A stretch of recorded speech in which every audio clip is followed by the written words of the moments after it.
When Teamfight Tactics released back in the summer of 2019, I had absolutely zero idea what an auto battler was. Honestly, I'm pretty sure I still don't know what an auto battler is, but that's besides the point. For whatever reason, I went in hard on this game when it first released. I've had something of an on-again, off-again relationship with it since then.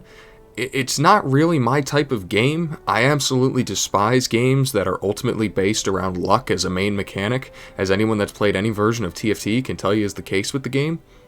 But I just keep coming back to it for whatever reason.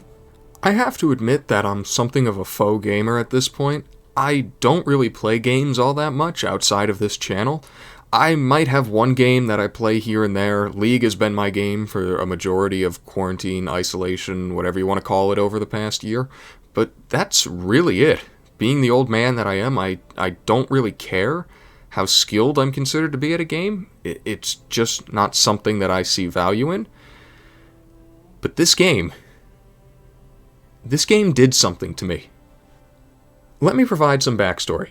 I've been playing League of Legends in some capacity for way longer than I would ever care to admit.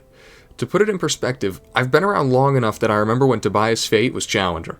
What is that? I remember when Yasuo was basically just a maniac who would pick some sort of degenerate champion, int in lane, then proceed to make Tyler 1 look like a sane individual.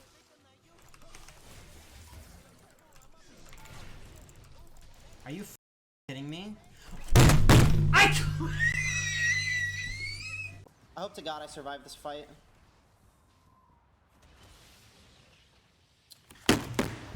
I'm so tilted! Dude, I'm so...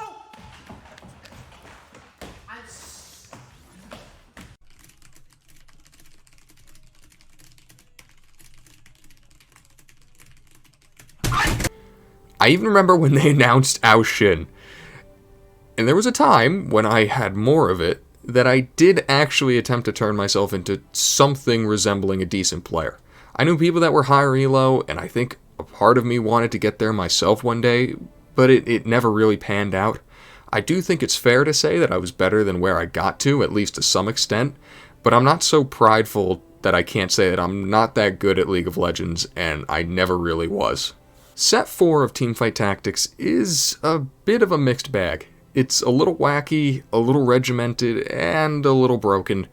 I'll unpack all of that a little later. Right now, I want to detail a journey that I went on that has brought me to the point that I get to say something that I was never able to with League of Legends. I'm good at Teamfight Tactics. I think. And on this episode of this show that I admittedly don't have a name for yet, I'm gonna tell you how I got there. Look, it's probably in the title of the video, okay? At least for my sake, I hope it is. Since the launch of Set 4, I've always queued up for Ranked whenever I played. Not because I actually had any goals of climbing, but because of an astounding measure of indifference. It's TFT, what do I care? I didn't even really pay attention to my rank when I played, to the point that I don't even really remember climbing through gold. I remember high-rolling a best-in-slot Yasuo to actually reach platinum, but that's about it. And that might be the only game I actually cared about up until that point, as a matter of fact. I remember thinking that I was so close that I might as well take advantage of it anyway.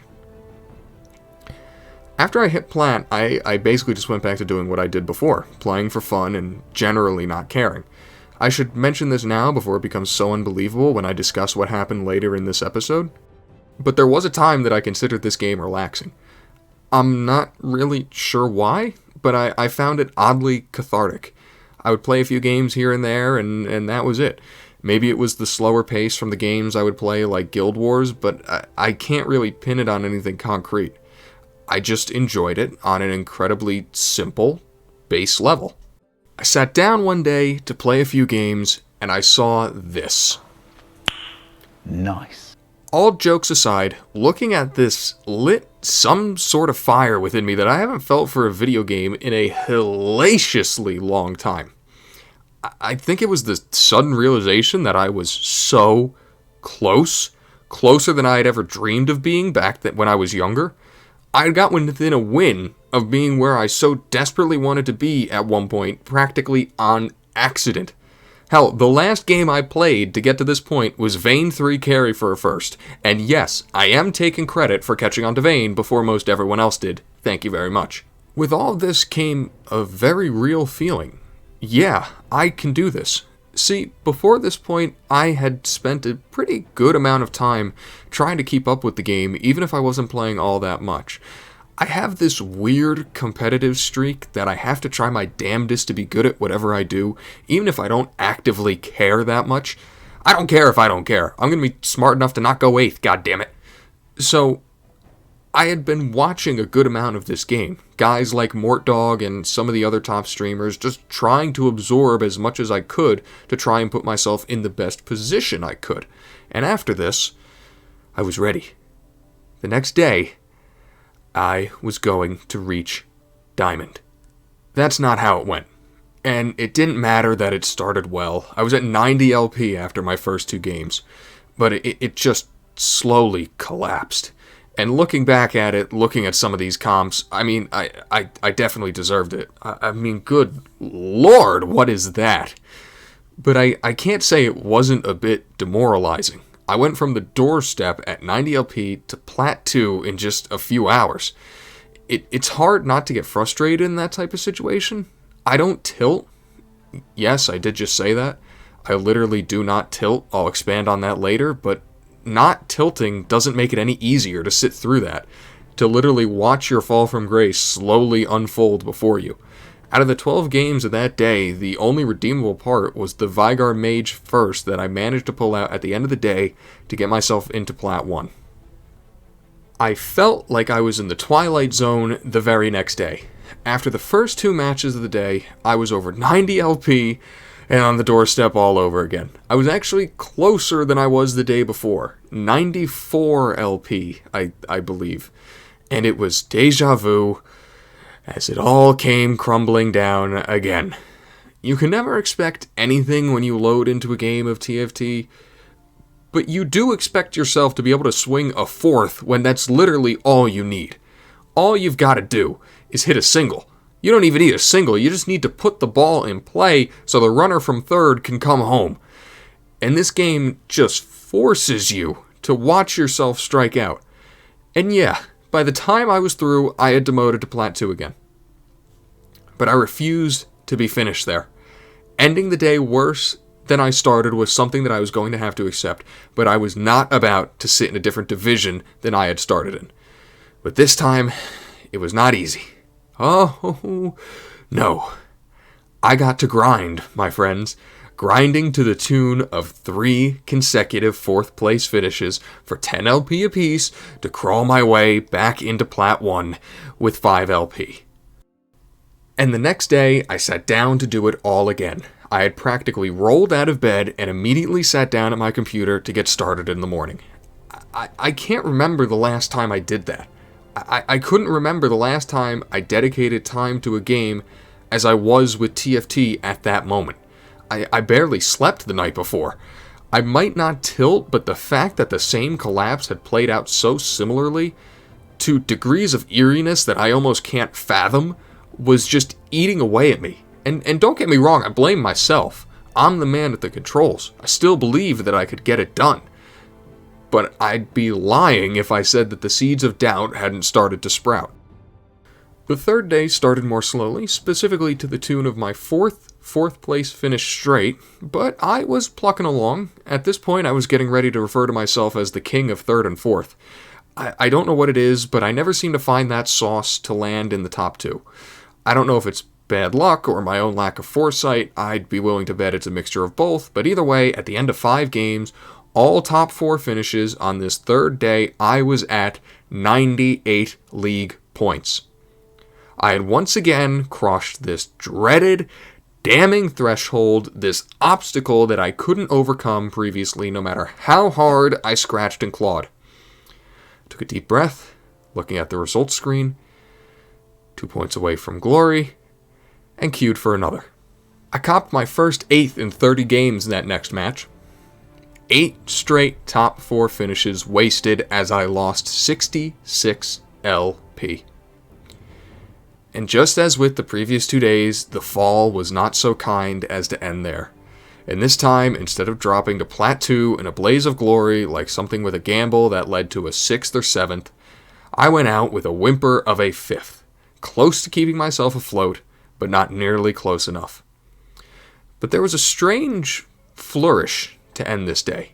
2 second-place finishes. But this battle of attrition was starting to take its toll, even if I had ended the day at a higher LP than I started. I mean, I was playing double-digit games a day, building myself up and tearing myself down, all the same as if on a schedule for 3 straight days. And I still wasn't tilted. See, I know I've mentioned it before in some of my other videos, but my main hobby, at least at the moment, is bowling. I won't go into the boring details of how I've been grinding on the lanes or anything like that. I'll just inform you that literally every shot I throw is perfect and looks something like this. For what bowling doesn't do for you physically, it strengthens you mentally. The entire game is based around doing things as best as you can and getting railed for it. At the risk of sounding like an arrogant anime protagonist, nothing that these games can do to me can come close to what bowling has done and will do to me in the future. It's hard to tilt when part of the way you train yourself to act is to be essentially emotionally dead, except for the most appropriate of moments. You can't get too high because it's just as likely that the next shot might bring disaster. But the reality of bowling is that there are sometimes things associated with it that seem to defy explanation. There's always that guy at the alley ranting about how bowling is nothing more than physics and that it's all science. Even those down-to-earth individuals have to admit to the presence of seemingly otherworldly intervention at times. At least where I'm from, we tend to refer to those figures as the bowling gods. The man in the machine, so to speak, for all those moments that science just doesn't provide a good enough explanation. I decided after the 3rd day that the 4th would be my last. I could play until the end of time, probably never tilting, and that would be my problem. I don't know if I'm getting old, but I just don't think I can play games for such long periods of time anymore. I was exhausted at the end of these sessions, playing for an amount of time and number of games that the professionals seem to play in a single day, at least as far as I can tell. I felt like I was spending every game questioning my every move. Questions you probably ask yourself once every 10 games, I was asking myself them 10 times every game. My goal at this point was figuring out how to appease whoever it was that I'd pissed off, for personal glory or shame. The 4th day started like the 3rd. Wake up in front of the computer and grinding. I chose my music for the day and swore that it would be the only music that I listened to while I played. Any superstition I could satisfy to garner any favor. And the day started terribly with a stone cold 7th, but I followed it with a 1st. And games 4, 5, and 6 of the day may have been the best I played at any point over the entire 4-day ordeal. There may have been 2/3, but they could have gone any way. I just happened to draw the short straw each time. And I was back over 90 LP. Once again, with a shot at glory. And I tried to force Zed the next game. I don't know why. I did a much better job this 4th day of sticking to what was meta, but it was a stupid call. It just wasn't there. Luckily, it wasn't a complete disaster, but failing the 4th time in a row to reach out and take what was right in front of me was enough to get me to get up and walk away from my computer. I got some food and took some time to contemplate. That's another thing. I was not eating while I was playing these games, so I was sitting down at my computer sometime in the morning and proceeding to sit there for around 6 hours with basically zero food or water. And as I sat there taking the first real break I had taken over any of these almost 40 games I played, I came to the conclusion that the next one had to be my last, just like this was the last day. I either had to get there or be satisfied with the fact that I got close. The plan was simple when I queued up for this last game. Me Moonman, me Zed, meat dogs, and cats. I was at 71 LP after the Zed game. It needed to be a top 2. Resting on the laurels of a 3rd or 4th would be pointless. I played Chosen Teemo. and got second.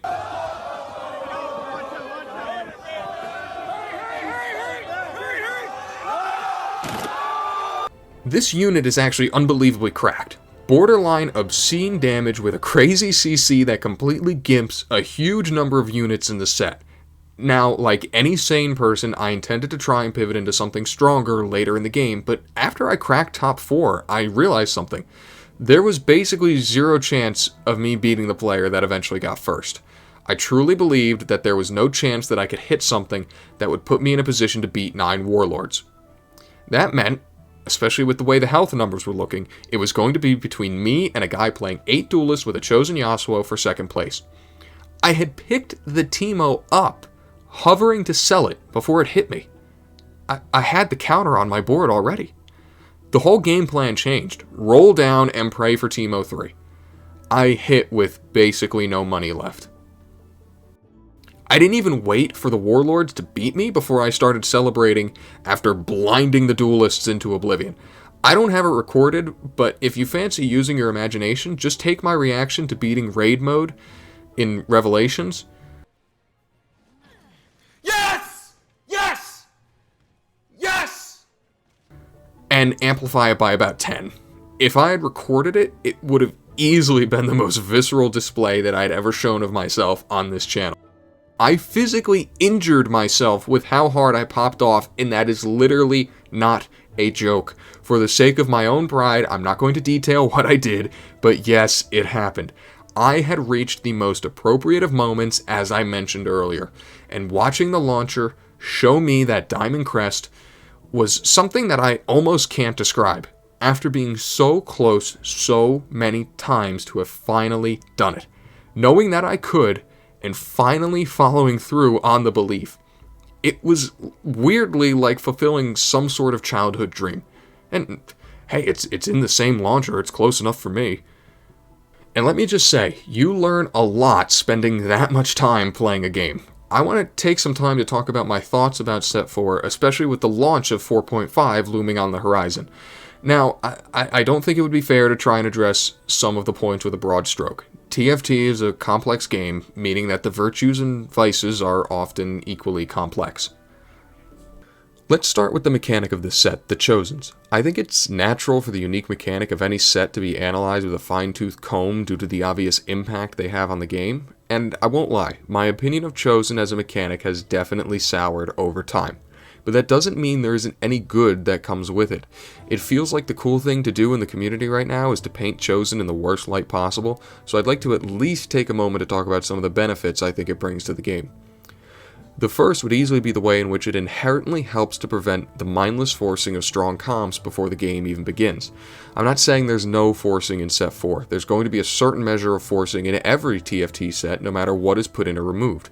What I'm saying is that if you need a particular Chosen to make a synergy work, then it's a lot harder to force things, because if you bank on getting a single specific Chosen and don't hit, well, you just went 8th. There's also the fact that the Chosens allow for much greater possibilities. Having one less unit on the board to hit a threshold is definitely a pretty big deal, and allows for a lot more creativity in terms of what someone can play. Whether it's going to be a big vertical synergy, or using said lower threshold to throw in a little bit of everything, the Chosens make it possible to do more.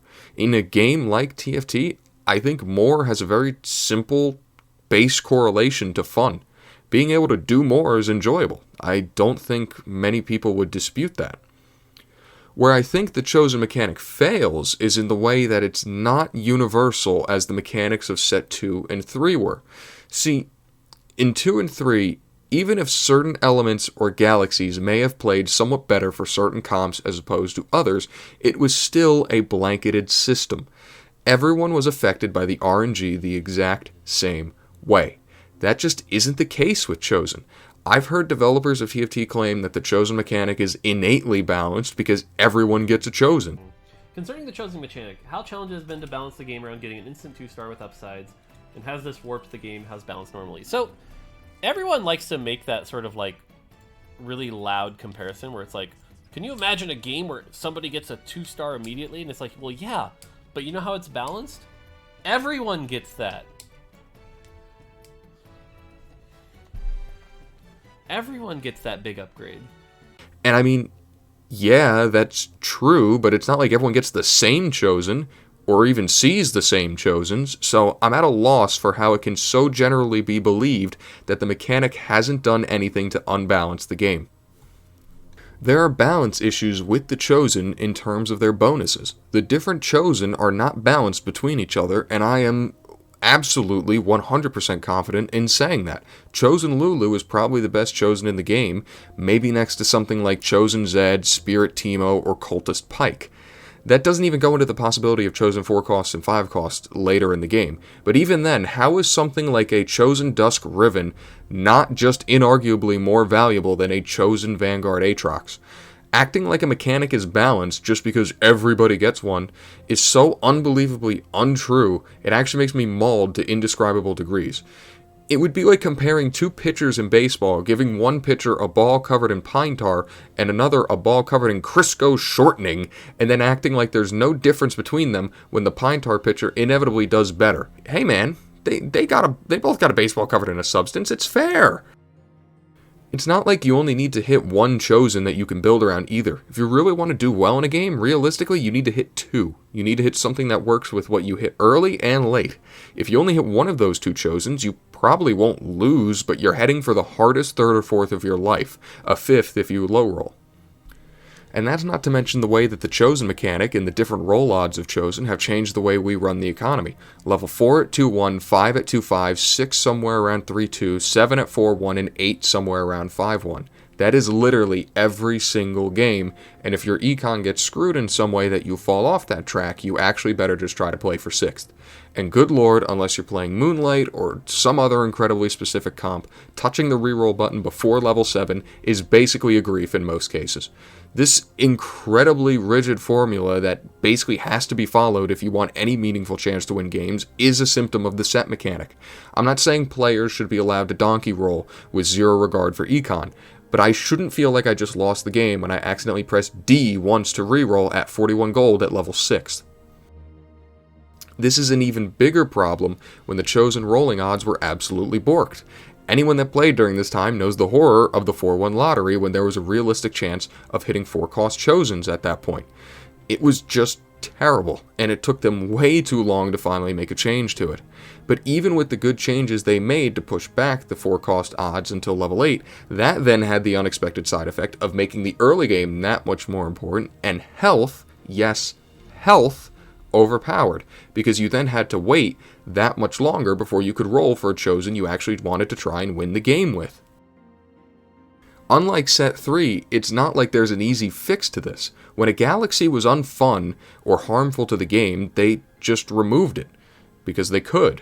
Because it was a properly blanketed mechanic instead of the way they're trying to gaslight people into thinking chosen is blanketed. For every good thing that the chosen mechanic brings to the game, it just brings along something else that's just terrible. The issues the mechanic is bringing to the set are far more prevalent and impactful than the benefits. But let's look past the chosen mechanic. Besides, the chosen is only one unit on the board. The other 7 or 8 are important too. What lies beneath the set mechanic is, unfortunately, a very flawed board, both from a design and technical standpoint. It can get lost in the abundance of flashiness found from top to bottom in this set, but a lot of these units are just poorly designed. Take Xin Zhao for example. Since the set launched, they basically did nothing but buff this unit patch after patch, and he still never managed to be even vaguely relevant.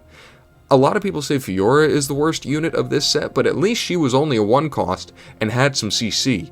Xin Zhao was an off-tank 3 cost that, unless he was basically able to survive until overtime, couldn't actually tank anything, and never did meaningful damage.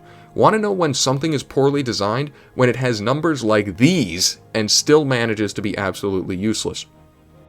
Talon was another example of a terribly designed unit. He was the only part of the hotfix of patch 10.23. That's how oppressive he was. The reason I say he was a victim of poor design is because before the hotfix, they tried to nerf him. It's pretty hard to intentionally try to nerf a character and have it do a complete 180 and turn into a buff. The only way that happens is when the design is borked. In this case, it was because it wasn't until 10.24 that Talon could actually be hurt during the leap of his spell. in 10.23, Talon was still invulnerable while he leaped, and they then, in the same patch, increased the time in which it took him to actually leap. The developer said this was to stop him from killing squishies so quickly, and I totally believe that. But when increasing the time it takes for a unit to do its job also makes them unkillable, it's poorly designed.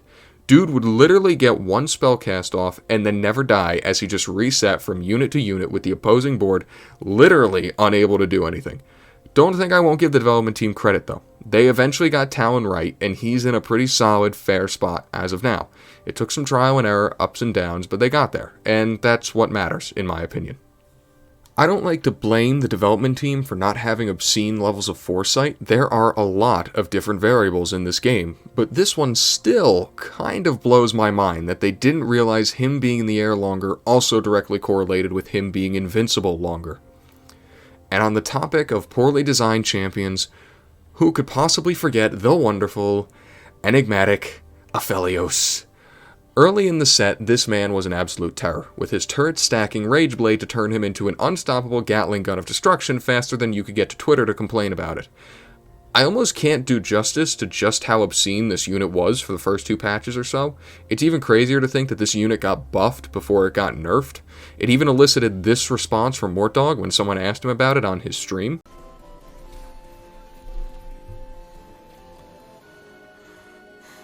Buffing Aphelios Pepe laugh. Yes, that 1 and 2 star Aphelios buff will giantly change the meta, you small-brained little peon.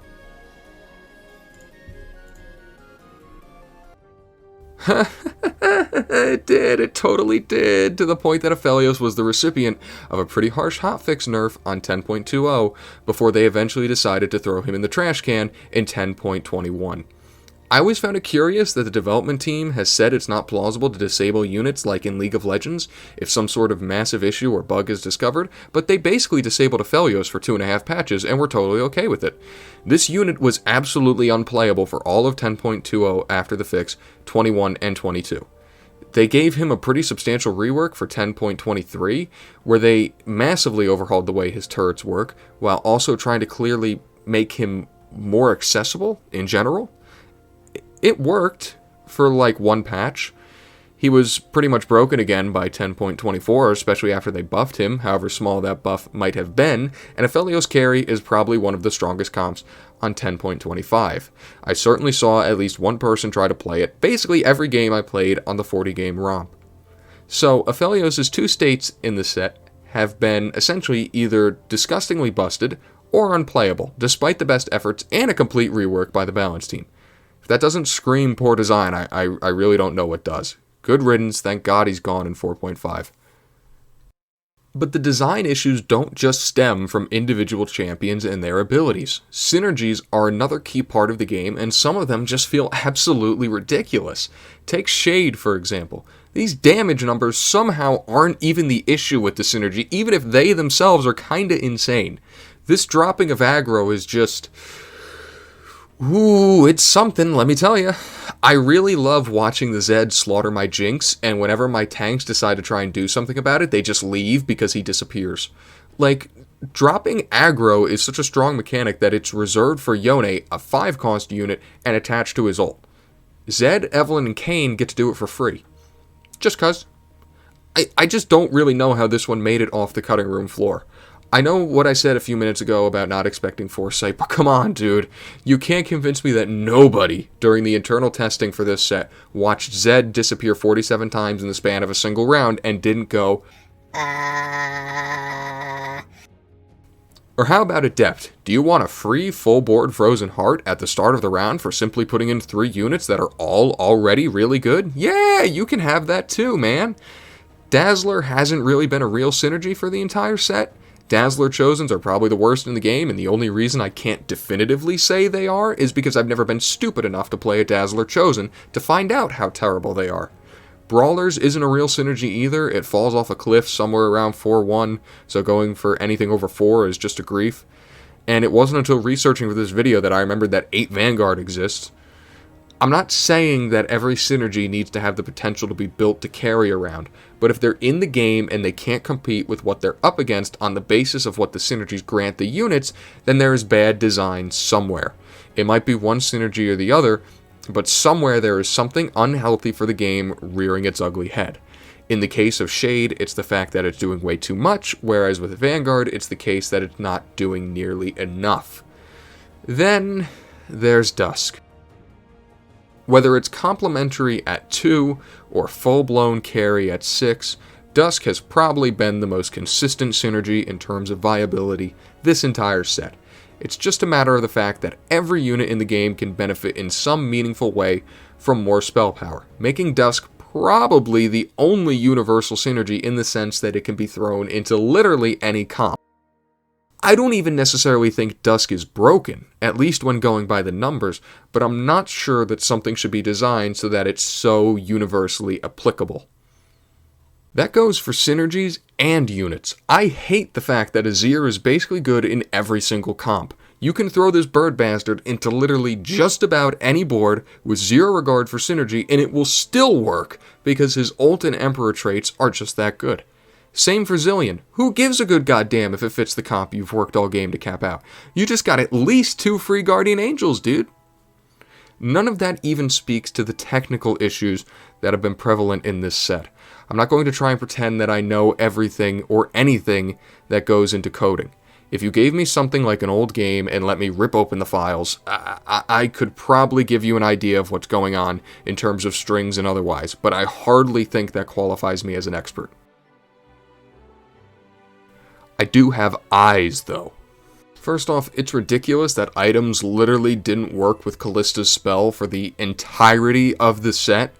I'm bringing up this one first because it's the only one I'm going to stand on a soapbox for.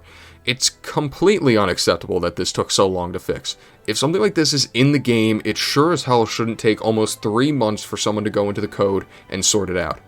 Jarvan's flag and drag still blocks projectiles if they cross his path as he's moving. This has been around for a while too, and as of my recording of this VO, it's still in the game to my knowledge. I don't know when this started happening, it could have been in the set from day one, but I know people have brought it up and we've still seen zero movement on it in terms of a fix.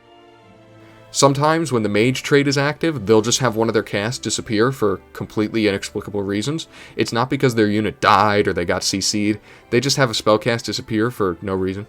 I don't have a video of this one, but I played enough Vygar and Bubble Bobble on this climb to see it happen multiple times. I've seen Zilean ult Azir soldiers plenty of times in situations when he probably shouldn't, even though they claim to have fixed that. Also, though, I low-key feel like Zilean ulting the Sand Soldiers should be left in the game, even just to discourage the P.B.A. comps. I'm probably the only one that feels this way, I'll show myself out. For a while, you could buff your Gallia with items like Locket and Zeke's. Boy, that was fun. It took them almost the entirety of the set to fix the fact that Runon's wasn't global, even though it was explicitly meant to be. Sometimes Akali, without an RFC, will just hit units on the other side of the board with her ult. As far as I can tell with my amateur sleuthing skills, this seems to occur when the unit she's in auto attack range with, that she's about to ult, dies. Then, because she switched targets immediately after the unit's death, the new unit she's targeting then gets hit with her already mid-cast ult, likely because the game thinks she's in range because the cast had already been started on the previous unit that then died. I don't care if that's a technicality or incredibly rare, it shouldn't happen. And I've seen it happen on multiple occasions. It's clearly not how her ult is meant to interact, so whether it's a symptom of the engine or not, I'm calling it a bug. I'm going to stop there because I think I've proven my point.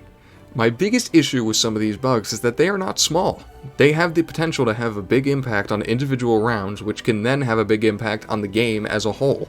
It's not like, say, the Lissandra bug where her hair stuck out of the side of her head. That one was really game-breaking, though. Glad they got around to fixing that one. If you want to learn more about some bugs and other interesting nuggets of information, do yourself a favor and check out Leduc on YouTube. He makes videos literally finding bugs and assessing claims of how the game works. I just don't think we're at a point anymore where we as players have to be understanding when issues that are undoubtedly harmful to the game are left unresolved for extended amounts of time. Granted, I in no way think players should take that comment and resort to bullying the developers because these issues are frustrating. I just kind of feel like we've been asked for the equivalent of patience when it comes to ironing things out for 1.5 years and 4 sets now. At some point, and I consider myself a pretty understanding person, the excuses just kinda start to feel a little hollow. I think the most frustrating part of some of these design and technical issues is the last remaining aspect of the design. The item balance and design in this set is downright phenomenal. Seriously, I don't know if items will ever be balanced like this again. Every item feels like it has a clear purpose, and more important, every item feels relevant. Even if you want to say that the aura items are a little bit stronger than others, it's not even close to actually doing anything detrimental to the game, unlike other items in the past. It's just a shame because I feel like to a certain extent this great balance is sort of being wasted by the issues that plague the rest of the set. One of my personal complaints with set 3 was that it often felt like you needed absolutely best items in slot on your carries if you wanted a chance to win. That's not the case at all with set 4. Just about every carry has multiple different combinations that they can use to pretty damn good effect. It's hard enough to try and hit what you need in games, so having flexibilities in terms of what can work in the case of items is absolutely huge, and credit to the team for getting the item pool to this state. It's a massive accomplishment. I want to point out that I didn't go through all that overbearing detail for the purpose of trying to make myself sound like some sort of guru when it comes to this game. I'll outright say that the sense of entitlement that certain players, even those of higher elo and great popularity, have is somewhat astounding. I didn't make this video for the purpose of trying to pretend that I could develop TFT better than anyone else on the team. I couldn't. These are just thoughts. Coincidentally, I happen to think these thoughts have merit, or I wouldn't have put all this together. It would have been a waste of time. With everything I've said, there's a very real reality to all of this. Set 4 of Teamfight Tactics is still fun. For all the issues that I spent this entire video laying out, this set is still insanely fun. I realized this when I went back to play for the first time since reaching Diamond in a much more casual sense. With negligible stakes, a lot of the issues sort of fade away and become afterthoughts. You're seeing that footage on screen now. It's a real testament to the very concept of this game as a whole, that there could be so many flaws and that it can still manage to be a fun product at the end of the day. You might have noticed throughout this video, throughout this entire 8,000 word script, I never once, even as I railed against the foundation that makes up these lines of code, did I say this game isn't fun. Set 4 is a really interesting situation. The way that it's opened up the possibilities and packaged that with supremely balanced items is phenomenal. Creativity may be at an all-time high with this set. I remember a game in particular when I played Enlightened Chosen Morgana with a Divine Spat, and it was hysterical. Even better that it actually worked. Creativity provides a lot to the game, bringing with it replayability and other theory crafting opportunities. You can win so much harder in set 4 than in any of the previous 3 sets because of this somewhat wide open game state. But that's also Fate's biggest issue. While you might win harder off a high roll than in other sets, the same is true inversely. Oftentimes it feels like you lose way harder when you low roll, when you seemingly don't hit a decent chosen all game and just wallow in despair until someone puts you out of your misery. While I generally agree with the idea that TFT players could do with being a little more open to different comps and embracing creativity, I'm not going to pretend like creativity is something that should be cultivated and ranked. There's LP on the line, so I don't blame people for trying their damnedest to hit the Chosen Moonlight, Warwick, or Riven and look for the Piba comps every game. When there's something on the line, you really don't feel like hedging your bet on trying out Duelist Yumi and hoping your quest for creativity bears fruit. I mean, go watch any of the qualifier tournaments with the top players of the game. They're all ideally going for the same 3 or 4 comps every single game. Who could blame them? They're proven to work, and even if you don't hit one of those comps, maybe you had a bad early game or something, then you play for 6th and hope in the next game you're one of the lucky ones that hits one of the meta comps and goes first. That's what Fates boils down to in the current competitive state. The ability to realize whether you need to scratch and claw for 6th or hope you high roll the good comp you already hit to try and go first by round 3. Once you play this game enough, I swear you can probably at least semi-accurately predict where you're going to place by 3-2, assuming you're not asleep at the keyboard. That's how binary the competitive state is. That's the microcosm of Fate in a nutshell. When the stakes are low, then it's an absolute joy to take part in. But when there's something on the line, it's so mind-numbingly dull, it's not really a surprise that a lot of the top players and content creators have expressed their discontent at one point or another. It's my opinion that a lot of the backlash that Set 4 has seen, especially in the latter days of its lifespan, stems from just how much we as players wanted this to be the set that we talk about as the best for what would hopefully be years to come.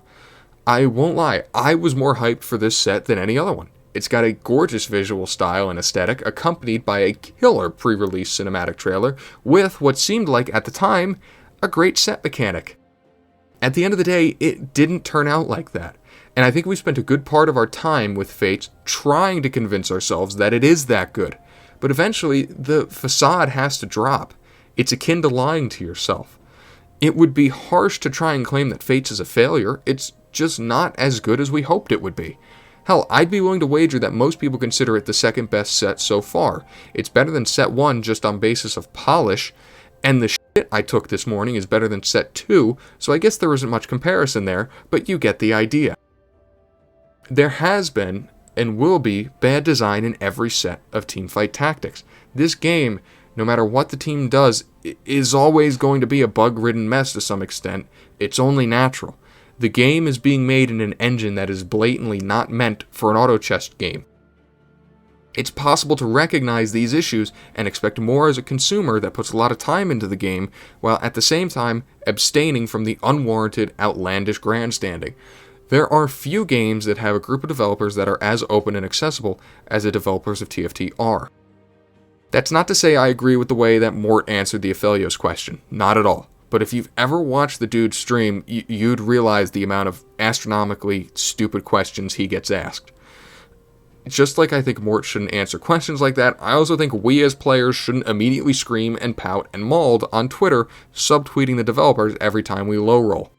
It's okay to admit that this game isn't great from a competitive standpoint. It's also okay to recognize that sorry, it's probably not going to get any better in 4.5. There were a lot of talking points in this script that never made the final cut, foremost among them the ungodly amount of general CC.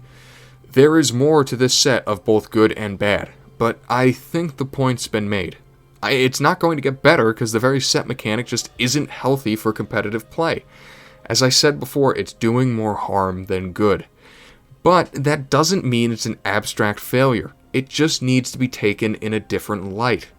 I understand the desire to climb and prove how good you are, but maybe just lower the stakes a little bit, and I promise you'll enjoy Fates more.